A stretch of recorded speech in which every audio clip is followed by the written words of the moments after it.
We called it snuff in my day, but I figured I'd update my language for the internet crowd. Most people are familiar with the acronym NSFW.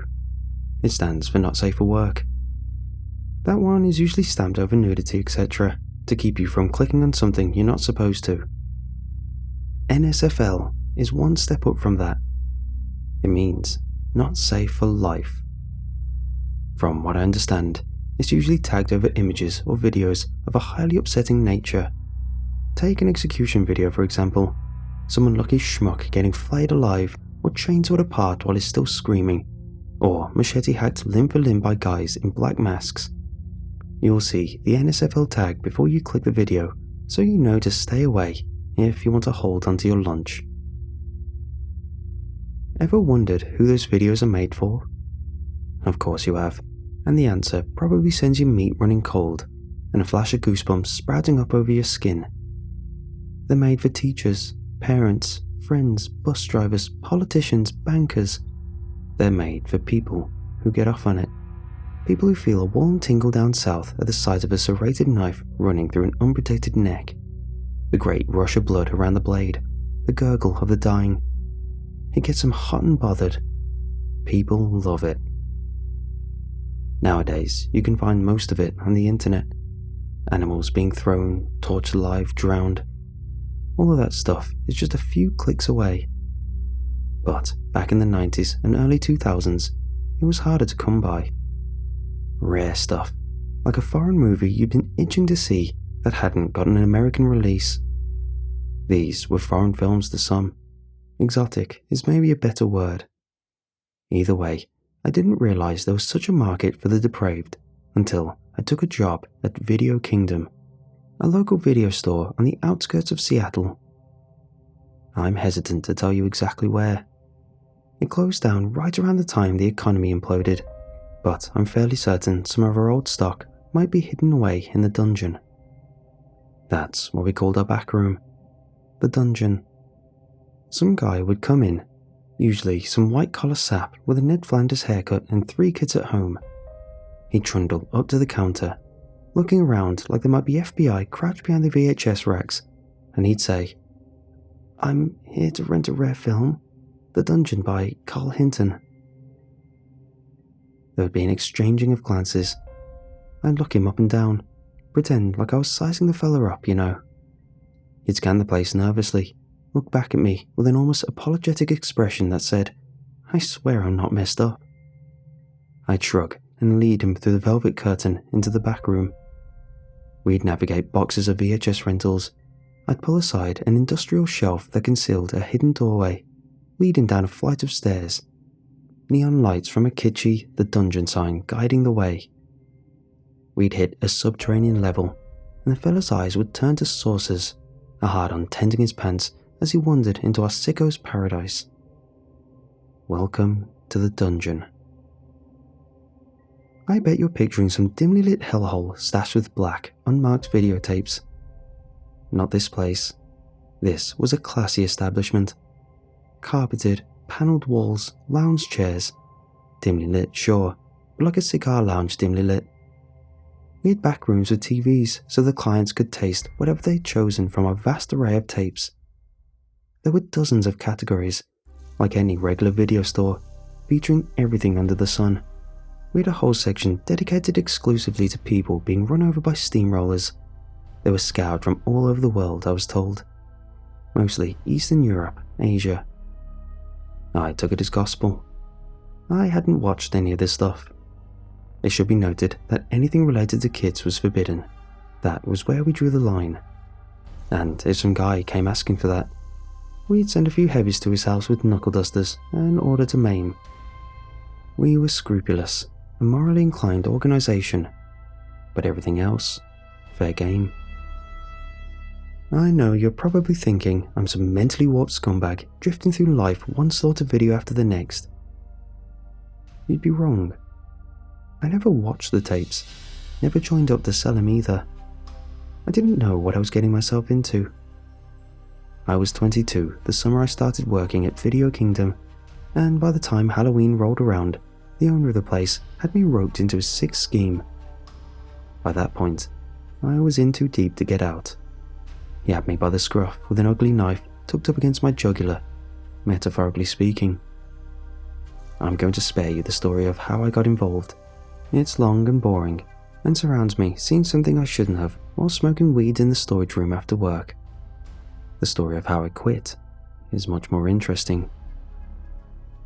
"I'm here to rent a rare film," he said. "The Dungeon by Carl Hinton." I could tell this guy was bad news. He looked like he was grown somewhere dark and moist. A basement-dwelling freakazoid, crusty, slightly overweight, enough grease in his hair to keep the McDonald's fryer running for a year, big Van Helsing-style leather overcoat, combat boots. Unlike most folks, he wasn't nervous either. He was confident, smug even. I could tell he was a veteran. That gave me pause. I was sharing air with no run-of-the-mill freak. This guy was one step away from making his own tapes. If only I'd known, I would have said, "Sorry sir, we don't carry that." That's what we fed to unscrupulous figures. It was at the clerk's discretion. We had carte blanche to turn away anyone we wanted.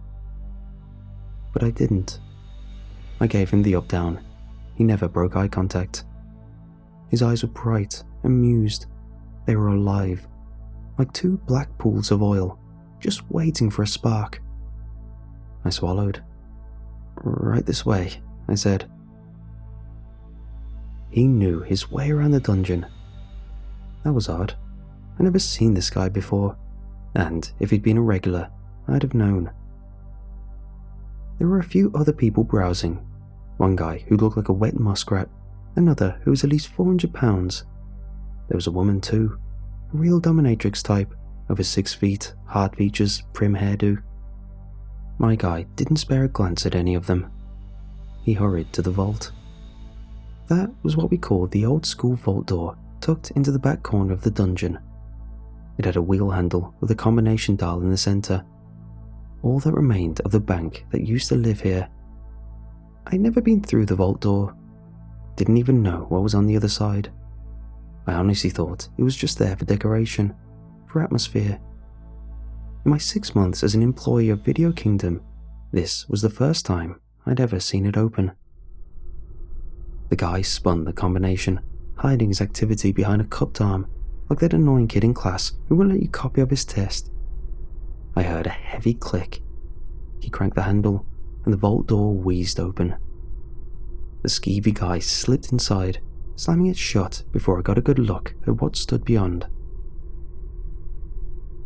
It nagged the hell out of me, like an itch you can't scratch. I had to know what was beyond that door, but I knew better than to ask questions in a place like this. I was the highest paid video store clerk in the world for a reason. I could have gone to Carl. Carl as in The Dungeon by Carl Hinton. Fake name obviously, but a real enough guy. He was short, big personality, like a Danny DeVito type. I'd only met him a few times, but he'd always treated me like a son. Slaps on the back, mussing my hair. Hell, he even called me son. But I didn't go to Carl, because asking questions meant I was curious, and you don't get curious unless you're interested in the merchandise. So I decided to check it out on my own. Christmas Eve, slowest night of the year. I was clerking the dungeon while my colleague ran the upstairs. It had been empty for a while, so I decided to take a peek. Had I known the guy from a few months ago would be showing up, the one I first saw enter the vault, I would have kept my ass glued to the chair. I wouldn't have gotten curious.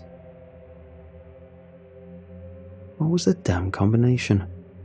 I tried a few random spins. 11, 12, 63, JFK's assassination, 04, 20, 1998, Hitler's birthday. No dice. The vault was locked down. I thought, racked my brain. Then it hit me like a freight train. The Kissinger tape. That was one of our videos I'd seen. Carl made all the newcomers watch it. It was the first known snuff film. It was like the Santa Claus of the forbidden VHS community. A white whale, rare and iconic. Anyone who's familiar with it and worth their scruff can tell you what day it was filmed on. That was easy. Thanksgiving, 1929. I remember watching it for the first time. A sepia-tone nightmare, a galaxy of grain shooting across each gory frame. I won't tell you what's on it. Well, what the hell. It stars a family of Depression-era farmers tied up in their field. Ma, Pa, Grandma, Grandpa, and two gangly teenage boys on the wrong end of their horse-pulled plough. Story goes that there is some beef with one of the big corporations who own their land. That was how the man got you back then. You sold some of your land for loans to buy seeds or whatever, and once you took the loans, there was no getting out from under them. The corporations would twist and squeeze until you owned nothing but the clothes on your back. Pa was clever, figured it out, started corralling up all the farmers in a union to expose the banks. Banks didn't like that, so they hired some outside hands to make an example. And it was made at 24 frames per second. Now here I was, some 50 years later, spinning their death date on a dial. I spun to 29 and heard a satisfying click. It had worked. My hand was shaking, trembling a little. Shot with adrenaline, I gripped the vault's handle, spun the wheel. Thunk. The vault door wheezed open. Stale air and darkness spilled out. There was a bucket of flashlights on the floor. I grabbed one and clicked it on. A cone of light shot ahead, illuminating a bank vault. Metal walls crushed in.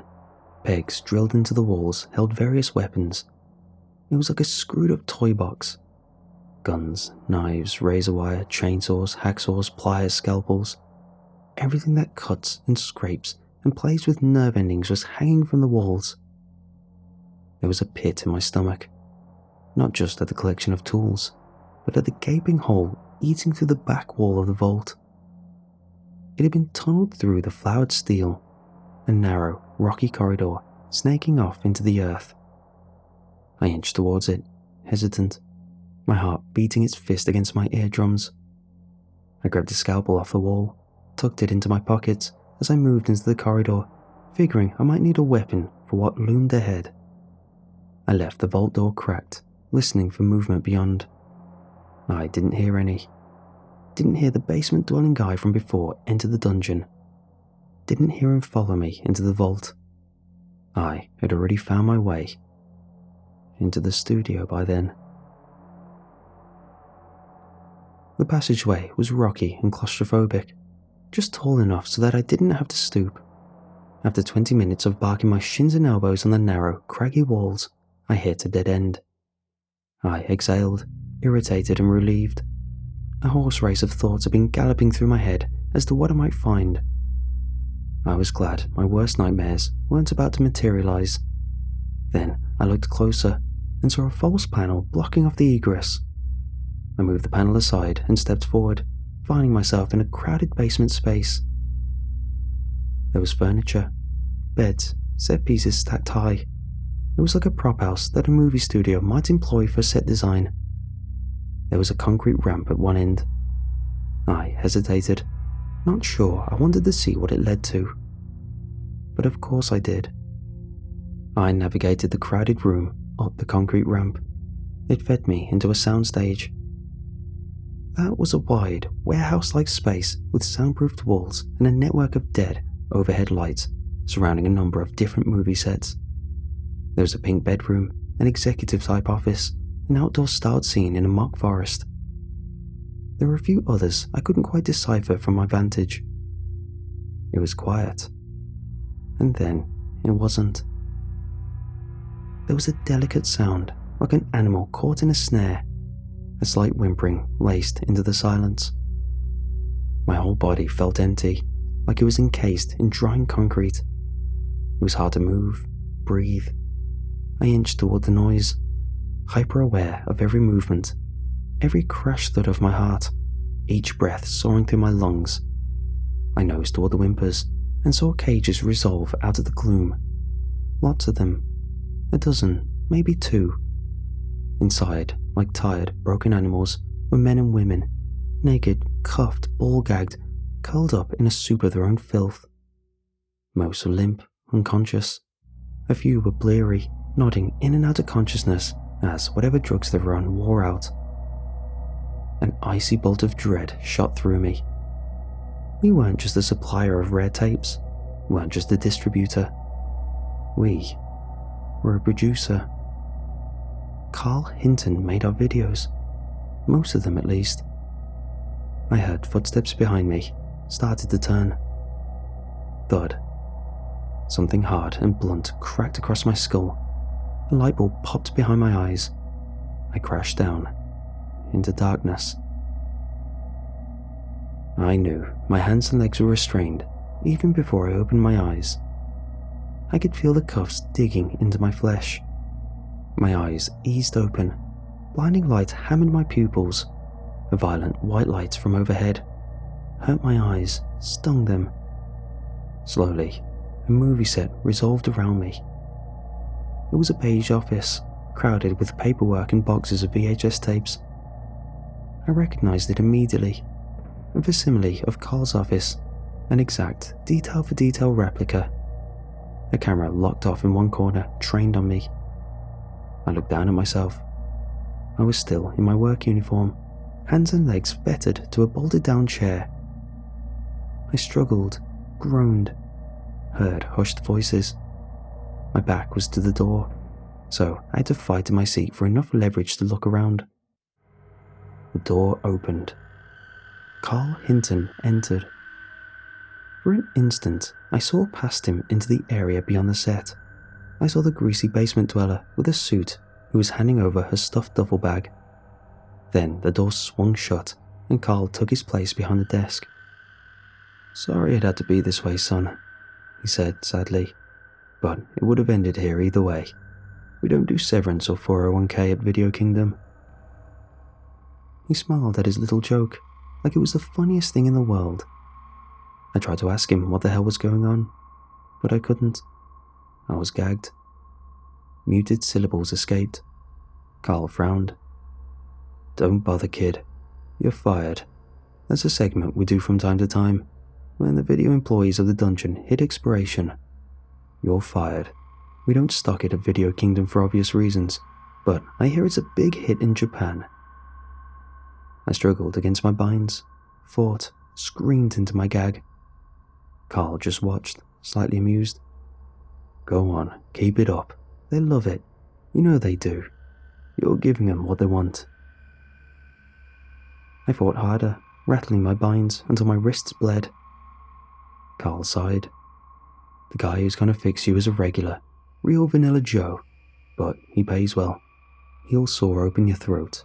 One and done. You won't suffer." I screamed something into my gag. He smiled, piecing together my question. "Nobody'll come looking, son. We're producing your paperwork, so it'll look like you got fired 2 weeks ago. I liked you, kid. I really did. Sorry it had to be like this." He got up and left. I struggled for a while, not sure how long. At some point, the guy in the suit passed through the room like a cold draft. A real plain guy. Might sell insurance, maybe real estate. Probably has a wife and a few pups back at home. Maybe a pool. He fingered the camera. A red recording light blinked on. With a sigh that said, "Sheesh, this is not the position I want to be in," he claimed the spot behind the desk, pretending to be my boss. He was practically vibrating with excitement as he started through a poorly written script about how my employment was being terminated. I didn't hear any of it. I was focused on something else. The scalpel I tucked into my back pocket. My hands grazed the handle just out of reach. I strained harder, vaguely aware that the guy was done talking. He was now rising, producing a big Bowie knife with a serrated blade. He was walking over to me. I could smell his aftershave. Something minty. I got the scalpel between the tips of my fingers. He yanked my head back, exposing my neck, getting ready to slice through the big net of veins pumping blood into my brain. The Bowie knife went up. The scalpel slid out, slipped, fell. I reached out and caught it in time. The bowie knife came down. I saw a wink of light of its polished blade. I gripped the scalpel and stabbed. It was a blind stab, inhibited by my lack of wrist movement, but it was right behind me and standing crotch level within the arc of my swing. The scalpel sunk through hot flesh. I felt it burrow through skin and gristle. I felt it pop as it sunk further in. When he screamed, the bowie knife went tumbling. I knew I'd caught him in the balls. I fumbled the scalpel, nearly dropped it. It was greasy with blood and fluid. I got my grip on it, plunged it into the handcuff lock. It worked. Click. The handcuffs sprung, fell away. The suit was rolling around, gripping his groin. Blood roared through his fingers as he was howling. Agony. I bent down for my leg fetters as the door flew open. Carl and the basement dweller tried to rush in at the same time. They got stuck in the doorway. It was a bit of slapstick, which would have been comical had I not been on the wrong end of a snuff movie. My leg fetters fell free. By now, Carl and the basement-dwelling Van Helsing had stormed the room. My scalpel flew up, caught Van Helsing in the jugular. He flopped back, a great spray of arterial blood shooting from his neck. Carl grabbed me, shoved me back. We hit a wall. Framed pictures of the ocean hit the floor and shattered. Carl throttled my neck, his knuckles digging in and sealing off my windpipe. I stabbed blindly. The scalpel went through his cheek with a sickening ease. I ripped up. A mist of blood sneezed out as I opened his face like a zipper. He grunted, howled, lost his grip on my neck. His hands went up to his face, trying to wrench free the scalpel embedded there. I planted my foot in Carl's stomach and kicked with everything I could muster. He flew back, toppling ass over tea kettle over his desk. I heard bones break. The room was a mess of screams and blood. I popped the VHS tape out of the camera and bolted for freedom. I was about to stuff it in my pocket when my gaze caught the duffel bag I had seen the suit hand over. I ripped it open and was met with cash. Lots of it, enough to run away on, enough to start anew. I shoved in the VHS and grabbed the duffel, never looking back. I don't know if any of them survived, but I do know Video Kingdom remained open. It held its spot in the Seattle Yellow Pages until it closed. I would send for the local Yellow Pages each year, have them mail it to my little corner of America, along with a newspaper, which I would pore over for articles about my old boss. I never saw any. Since then, my world is limited to a quiet cabin in the woods and my weekly trips to town for essentials. Otherwise, I keep to myself, always looking over my shoulder, always carrying the guilt over those men and women I left behind. Guilt over the things I haven't done about what I've seen. You probably think I would have gone to the police. I didn't. I took the tape and ran. Had I forfeited the footage, I would have lost all leverage against the people who wanted me dead. That VHS is my bargaining chip, all I have left. After I escaped the dungeon, I mailed an anonymous letter to Video Kingdom telling them I'd made copies, which would be screening in every police precinct in Seattle if I were ever harmed. This was a lie. There was only one copy of the tape, and it was hiding in my shoebox under my bed, along with the little cash I had left. I started this transcript because I've been seeing strange things lately. Fresh faces in town, SUVs with tinted windows. I can't help but feel they're following me, watching.